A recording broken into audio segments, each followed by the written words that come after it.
Okay. All right, Mr. Sketz. Thank you for doing this interview. I wanted to talk to you today about culture, and can you let me know anything that comes to your mind for you that informs you of your culture?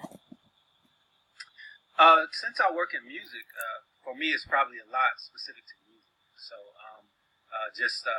sonically, hip hop, the evolution of music, the growth as it relates to R&B, pop music. So, as far as culture, music has a great impact on culture. In fact, I spent a little time in Austria this year, and I was actually on a train, and I saw a guy with some Beats by Dre headphones on in Austria. And I thought, the impact of hip hop, the impact of how it's infiltrated into culture and throughout the world is pretty amazing. So for me, culture is really specific to music. Okay. So how did you come to know what you know about your culture? What was like your first experience? I think probably my grandmother, just in terms of like the foods that she cooked. Some of the things that she told me about my great-grandfather in terms of, growing up on the farm and how they were raised.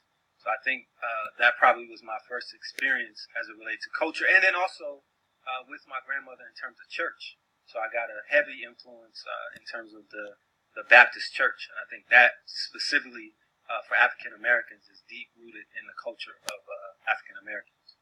Okay. So if it's possible, can you share with me any stereotypes that you have heard about your culture?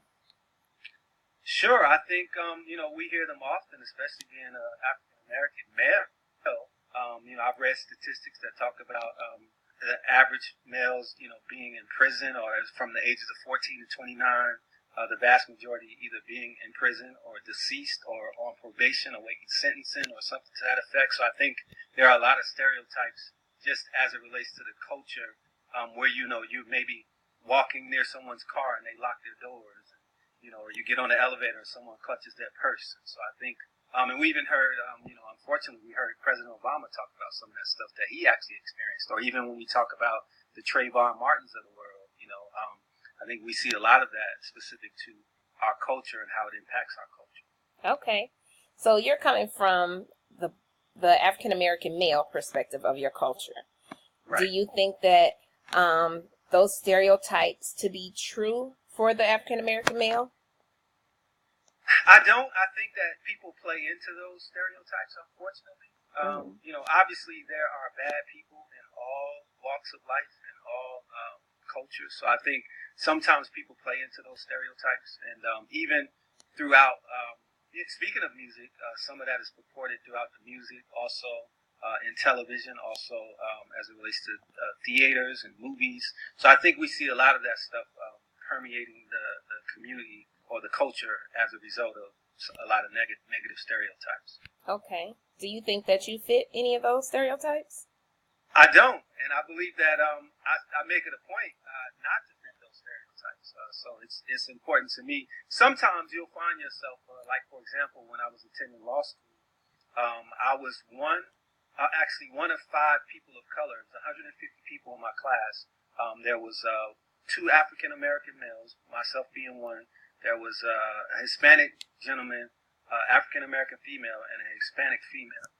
So I think you find yourself as a representative sample for your culture in some ways, and so I try not to be, typical in a sense of what people may think. We had a lot of discussions, in particular in law school, about racial profiling and things like that. That some unfortunately people don't even relate. Caucasians can't relate to that because they don't experience that. Right. And so for them, it's sort of like a story. It's like a folk tale. Like, you got pulled over for driving your car. Like, absolutely. So I think, you find yourself as a representative sample sometimes, and as a result, you have to sort of, provide a great representation, if for lack of better words. Right. Okay. So relating to that, being pulled over, driving your car, what emotions do come up when you feel like you're being treated as that stereotype, those negative stereotypes? Oh, it certainly provokes anger because a lot of that is unmerited. It's not something when you're pulled over and the officer comes up and says, "Oh, you are wearing your seatbelt," like, and you know that you're being, harassed.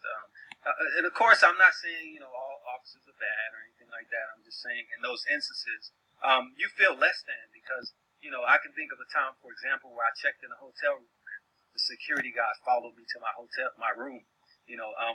Why do they do that? It's just, unfortunately, they're looking at you and they're coming up with some sort of stereotype in their mind, and you find yourself, being held accountable to something that is not even specific to you. Okay. So, if it's possible, can you please share with me some stereotypes you may have heard about my culture? Say, the black female, from that perspective. Oh, any stereotypes? You're the mad black woman all the time. The mad black female. That's probably the most blaring, if I can think of one stereotype. Right. The African female is definitely angry. The mad black woman. So you see them with the shaking the head and the pointing the finger thing. So that's kind of that's the first thing that comes to mind as it relates to that. But interestingly, and I may be getting off a little bit, but when I've seen pictures of the slaves, the female slaves, and how they breastfed the master's children, and I think about that and just the strength of a black woman. So I think maybe some of that is misconstrued as attitude is really strength. Okay. So you can only imagine what that must have been like. Breastfeed these kids, and then they grow up to beat you. In essence, they grow up to be your master. So that had to be a heck of an experience. Right. Never thought of that perspective, but yeah, that's something to think about. So, from your point of view, what's the biggest difference between our cultures? The biggest difference, I think, is just I think it boils down to shapes. So when you talk females and males, right? So, for example, females are curvy, and they're made in a shape to nurture. That's sort of where they come from. So even when they sit down, they form a certain shape, right? Okay.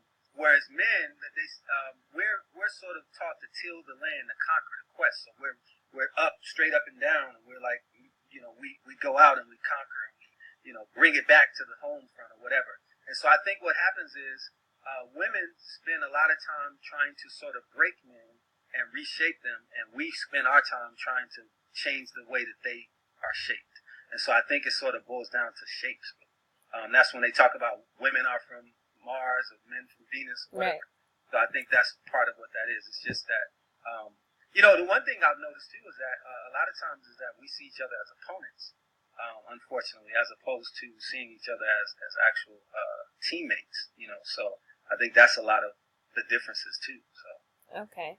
So you said that women spend time trying to break what you're naturally do. Do you think that may be a stereotype? It could be, but I mean, this is just sort of an observation, because I think what happens a lot of times with males and females, again, it becomes like sort of a standoff, and then we have, and this could be a stereotype as well, but I think you're seeing specifically in the African American culture, a lot of women are now taking the lead, and they have to, because there's a lot of absent males, being that you have a lot of, again, men in prison or deceased. I mean, so there's a lot. I think there's a whole lot that goes into it that's far more deep than just what we see on the surface. Right. Okay. So, from your perspective, what do you think are the biggest similarities? I think we ultimately want the same thing. It's sort of a fight for greatness. It's a fight for identity. So I think those things are very similar, but I don't know necessarily that we know how to get there. So even now with what we're seeing with all of the fighting in Charlottesville, Virginia, I just think, there's a big disconnect in some areas, but there also is a connection because we're trying to ultimately accomplish the same thing. I think deep down we all really want the same thing, but we just don't necessarily know how to articulate it. Okay. So, if you were a therapist, and what would you want for me to know, or how would you like for me to act that would make you comfortable in a session? I think for the most part, and in interest of full disclosure, I've actually gone to therapy, and most of the time, it's just really it becomes a matter of you just sort of speaking your truth and the therapist seemingly doesn't do a whole lot except really listen to what you say and then sort of guide you. So I think what I want from someone in that capacity is just to sort of be an ear more so than anything, and give me some guidance in certain areas, but really just allow me a place to sort of like a safe haven or a place to vent.